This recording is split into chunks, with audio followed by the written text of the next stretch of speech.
रुमाली पाककलेमध्ये तुमचं खूप खूप खूप मनापासून स्वागत। तुम्हा सगळ्यांना गुढीपाडव्याच्या व मराठी नवीन वर्षाच्या खूप खूप शुभेच्छा। आज आपण मस्त अशी झटपट होणारी गुढी उभारण्याच्या गडबडीत ही कमी वेळेत करता येईल अशी व्हेज थाली बनवतोय। चला मग लगेचच रेसिपीला सुरुवात करूया। सगळ्यात आधी आपल्याला छोलेची भाजी बनवण्यासाठी छोले आपल्याला हे उकळून घ्यायचे आहेत। तर स्वच्छ पाण्याने आपण याला धुवून घ्यायचे आहेत। त्यासाठी आपल्याला छोले रात्रभर पाण्यामध्ये भिजवून ठेवायचे आहेत आणि दुसऱ्या दिवशी हे छान धुवून काही खडे मसाले घालायचे। तर इथे मी काळी मिरी घेतलेली आहे, 7-8 काळी मिरी घालायची आहे, 2 लवंग घेतलेली आहेत, 2 वेलची घेतलेली आहे, हे दालचिनीचा तुकडा घेतलेला आहे, त्याचबरोबर इथे मी तेजपत्ता घेतलेला आहे। छोलेला कलर छान यावा आणि ते आणखीन जास्त टेस्टी लागण्यासाठी इथे मी चहा पावडर घेतलेली आहे 1.5 चमचा। हे सगळं साहित्य आपल्याला एखादी पोटली तयार करून किंवा एखादा सफेद रुमाल घ्यायचा आहे। या मसाल्यांची पोटली तयार करायची आहे आणि त्याच्यामध्ये शिजवताना घालायची आहे। पण माझ्याकडे अशा पद्धतीचे हे भांडं आहे, हे मी ऑनलाईन मागवलेलं आहे, मेशोमधून मागवलेलं आहे हे प्रोडक्ट खूपच आपल्याला यूजफुल आहे।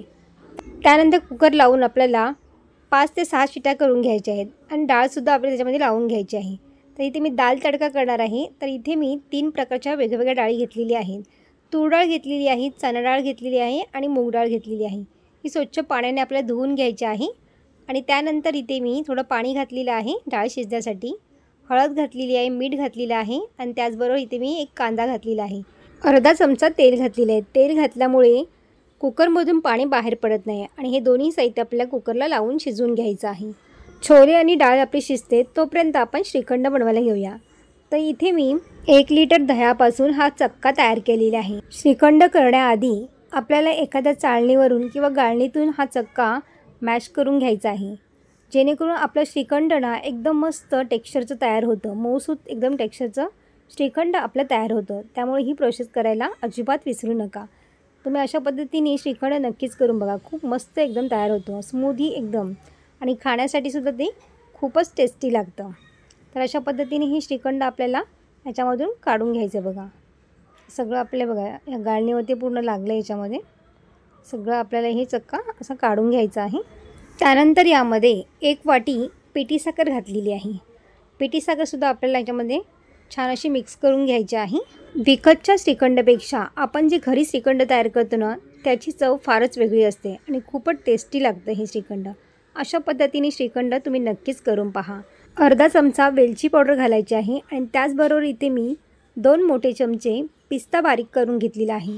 तर तुमच्या लक्षात आलं असेल, आज आपण केसर पिस्ता श्रीखंड तयार करणार आहोत। काही धागे केसरचे घालणार आहोत। केशर मी ते थोडासा तव्यावरती गरम करून घेतलेला आहे, त्यानंतर याच्यामध्ये मिक्स करून घ्यायचं आहे। तुम्ही गरम करून थोड्याशा दुधामध्ये मिक्स करून जरी ह्याच्यामध्ये घातलं ना तरीही चालेल। तर श्रीखंड आपल्या इथे तयार झालेला आहे। तर इथे आपण आता भात तयार करायला घेऊया। एका पातेल्यामध्ये इथे मी 1 ग्लास तांदूळ घेतलेला आहे आणि तांदूळ आपल्याला कुकरला न लावता इथे मी गॅसवरती शिजवून घेणार आहे। तांदूळ स्वच्छ धुवून यामध्ये 1.5 ग्लास पाणी घालून आपल्याला भात शिजायला ठेवायचा आहे। भात शिजतोय तोपर्यंत आपण पुऱ्या करण्यासाठी पीठ मळून घेऊया। तर इथे मी गव्हाचं पीठ घेतलेलं आहे, इथे 2 वाटी मी गव्हाचं पीठ घेतलेलं आहे आणि गव्हाच्या पिठामध्ये आपल्याला 1 चमचा बेसन घातलेला आहे, त्याचबरोबर इथे मी 1 ते 1.5 चमचा बारीक रवा घालायचा आहे, अर्धा छोटा चमच्यामध्ये पिठी साखर घातलेली आहे आणि चवीनुसार यामध्ये मीठ घालायचं आहे। तुमच्याकडे पिठी साखर नसेल तर तुम्ही साखर घातली तरीही चालेल। साखर घातल्यामुळे पुरीला रंग खूप छान येतो आणि बेसन घातल्यामुळे पुरी आपली चवीला फार छान लागते आणि रवा घातल्यामुळे पुरी छान खुसखुशीत तयार होते। आता आपल्याला थोडं थोडं पाणी घालून हा घट्ट याचा गोळा तयार करून घ्यायचा आहे। पुरी तेलकट होऊ नये यासाठी पुरीचं पीठ मळताना ते घट्ट मळावं। कणिक जर तुम्ही सैल मळलीत ना तर ना पुऱ्या ना तेलकट होतात, तेल खूप शोषलं जातं याच्यामध्ये। तर पीठ आपल्याला मळताना घट्टच मळायचं आहे। तुम्ही बघू शकताय बघा, छान घट्ट असं पीठ मळलेलं आहे। 10 मिनटं याला आपण बाजूला ठेवून देऊया, म्हणजे आपलं पीठ छान मुरलं जाईल। त्यानंतर आपण भाजी तयारी करूया। तुम्ही इथे बघू शकताय बघा, छोल्यांना कलरसुद्धा काय मस्त आलेलं आहे बघा आणि डाळसुद्धा आपली छान शिजल्या गेलेली आहे। तुम्ही पाहू शकताय बघा, कलरसुद्धा एकदम छान आलेला आहे आणि आपले छोलेसुद्धा मस्त शिजल्या गेलेले आहेत। फोडणीला घालण्याआधी आपल्याला थोडेसे छोले हे हाताने मॅश करून घेत बघा अशी, अशा पद्धतीने आपण हे मॅश करून घ्यायचे आहे आणि हेच आपण छोले फोडणीसाठी वापरणार आहोत. त्यामुळे भाजी आपली मस्त एकदम दाटसर होऊन येते. छोले करतानाच आपल्या वेगळं वाटण करायची गरज लागत नाही. दुसऱ्या बाजूला आपण जो भात ठेवला होता तो सुद्धा आपल्या इथे झालेला आहे. आता झाकण ठेवून यावरती छान निमरू द्यायचं आहे. त्यानंतर गॅस बंद करून घ्यायचा आहे. भाजी करण्यासाठी इथे मी कढई ठेवलेली आहे. कढईमध्ये आपल्याला तेल घालायचं आहे. तेल छान गरम झाल्यावरती यामध्ये अर्धा छोटा चमचा इथे मी जिरं घातलेलं आहे. जिरं छान फुलल्यानंतर यामध्ये एक मोठा साईजचा कांदा घालायचा आहे. कांदासुद्धा आपल्याला सोनेरी रंगात छान परतून घ्यायचा आहे. त्यानंतर इथे मी एक टोमॅटो घातलेला आहे. टोमॅटोच्या आतमधल्या बिया मी काढून टाकलेल्या आहेत. त्यामुळे ना आपली भाजी आंबट होत नाही आणि चवीलासुद्धा छान लागते, गोडसर लागत नाही. आणि त्याचबरोबर इथे मी एक चमचा आलं लसूण पेस्ट घातलेली आहे. इथे मी क्रश करून घातलेली आलं लसूण. तुमच्याकडे जर पेस्ट असेल तर तुम्ही ती वापरली तरीही चालेल. आणि त्याचबरोबर इथे मी मॅश केलेले छोलेसुद्धा घातलेले आहेत. छान परतून घ्यायचं आहे आपल्याला. त्यानंतर एक चमचा लाल तिखट घातलेला आहे आणि त्याचबरोबर एक मोठा चमचा छोले मसाला घातलेला आहे. इथे मी कलरसाठी थोडा काश्मीरी मसालासुद्धा इथे वापरलेला आहे. मसाल्याचा कच्चेपणा जाईपर्यंत आपल्याला मसाला शिजवून घ्यायचा आहे. इथे मी थोडंसं गरम पाणी घातलेलं आहे आणि गरम पाण्याचाच याच्यामध्ये वापर करायचा आपल्याला. थंड पाणी अजिबात घालू नका. थंड पाणी घातल्यामुळे भाजीची चव बिघडू शकते. त्यामुळे गरम पाणीच इथे वापरायचं आहे. तर थोडंसं गरम पाणी घालून आपला मसाला छान परतून घेतलेला आहे. त्याचबरोबर आपल्याला इथे छोलेसुद्धा मी उकडलेले घातलेले आहेत.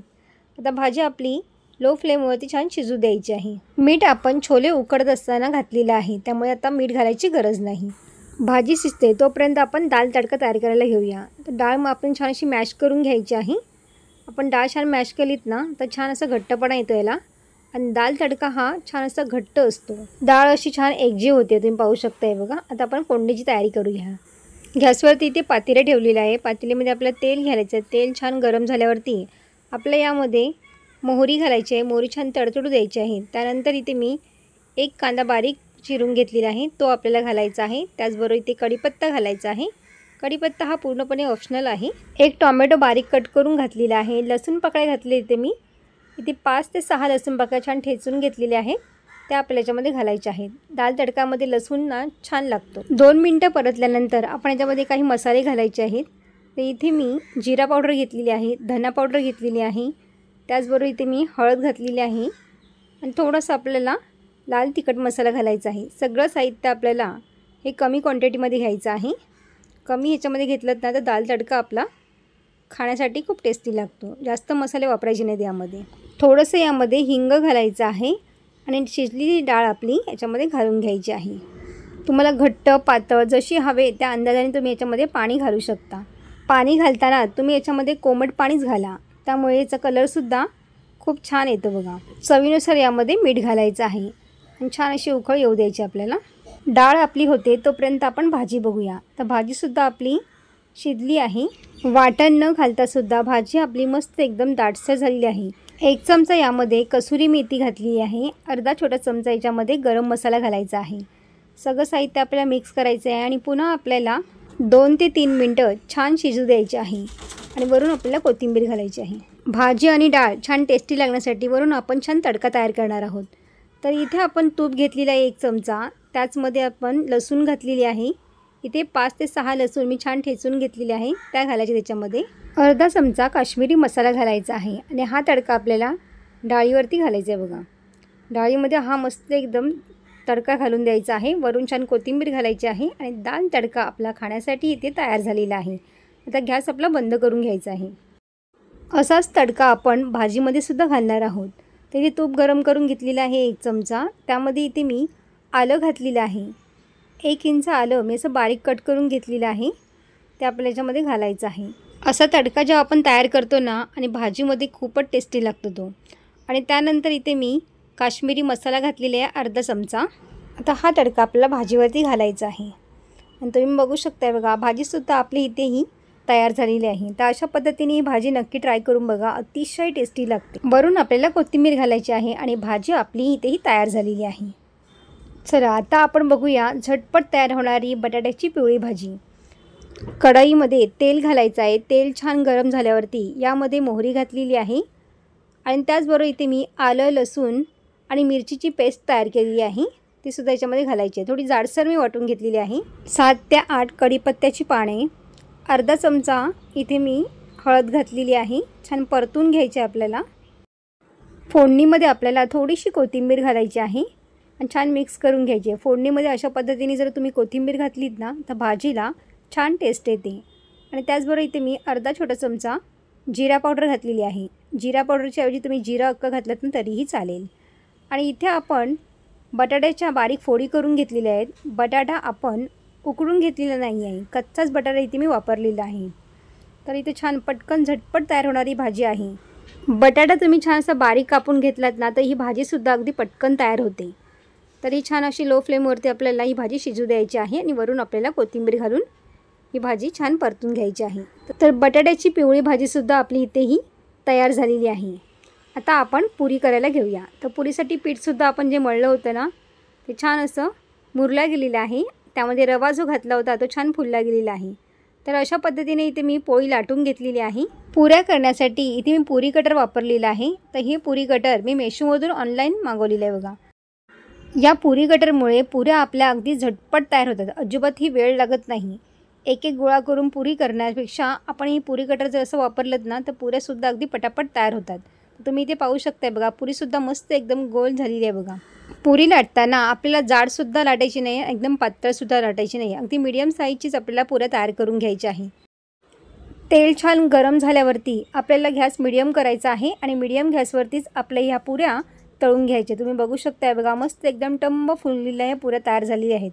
आणि अजिबातही अशा पद्धतीने केलेल्या पुऱ्या तेलकट होत नाही. तर तुम्ही बघू शकताय बघा, मस्त एकदम टम्म फुगलेले आहेत. अशा पद्धतीने मी सर्व पुऱ्या इथे करून घेणार आहे. आता आपलं सगळं जेवण इथे तयार झालेलं आहे आणि भजी आपली तयार करायला घ्यायची आहे. कुरडई आणि भजी आपली तयार करायला घ्यायची आहे. तर त्यासाठी इथे मी भजीसाठी आपल्याला बटाटे मी बारीक चिरून घेतलेले आहेत बघा, बारीक स्लाईस करून घेतलेले आहेत. आणि त्याचबरोबर मी ते कांदासुद्धा बारीक उभा उभा चिरून घेतलेला आहे. इथे मी मिरची घातलेली आहे. एक हिरवी मिरची आपल्याला बारीक कट करून घालायची आहे. त्यामध्ये मी ओवा घातलेला आहे. लाल तिखट मसाला घालायचा आपल्याला थोडासा आणि त्याच्यामध्ये चवीनुसार मीठ घालायचं आहे. सगळं साहित्य आपल्याला छान असं चोळून घ्यायचं सुरुवातीला आणि त्यानंतरच आपल्याला लागेल तसं बेसनपीठ याच्यामध्ये घालायचं आहे. बेसनपीठ आणि याच्यामध्ये 1 चमचा तांदळाचे पीठ घालायचं आहे. बेसनपीठ घातल्यानंतर जर लागत असेल ना तरच आपल्याला याच्यामध्ये पाणी घालायचं आहे. म्हणजे कांद्याला जे पाणी सुटलेलं असतं त्या पाण्यातच आपल्याला हे पीठ भिजवून घ्यायचं आहे. जास्त जर कोरडं वाटत असेल तर एखादा चम्मच आपल्याला थोडंसं पाणी घालायचं आहे. वरून आपल्याला कोथिंबीर घालायची आहे आणि भजी आपली तयार करायला घ्यायची आहेत. पुऱ्या इथे तयार झालेल्या आहेत आणि त्याच कढईमध्ये मी भजीसुद्धा इथे घातलेली आहेत बघा. अशा पद्धतीने आपल्याला भजी हे तेलावरती घालायचे आहेत आणि मीडियम गॅसवरती आपल्याला छान कुरकुरीत होईपर्यंत हे भजी तळून घ्यायचे आहेत. हे वेगळ्या पद्धतीने केलेले भजी, बटाटा आणि कांदा मिक्स करून केलेले भजी ना खूपच टेस्टी लागतात. आता भजी आपली इथे तयार झालेली आहेत. आता काढून घेऊया आपण. गुढीपाडवा स्पेशल व्हेज थाली आपली इथेही तयार झालेली आहे. अशा पद्धतीने पूर्वतयारी करून तुम्ही जर ही व्हेज थाली तयार केलीत ना अगदी झटपट ही व्हेज थाली तयार होते. छानपैकी श्रीखंड तयार केलेलं आहे, छान पुऱ्यासुद्धा तयार केल्या आहेत आपण. तर अशा पद्धतीने तुम्ही ही थाली नक्की ट्राय करून बघा. आणि तुम्हाला ही थाली आवडली असेल तर व्हिडिओला लाईक करा, जास्तीत जास्त शेअर करा. पुन्हा भेटूया अशाच एका नवीन रेसिपीमध्ये. तोपर्यंत मस्त खा आणि स्वस्त राहा.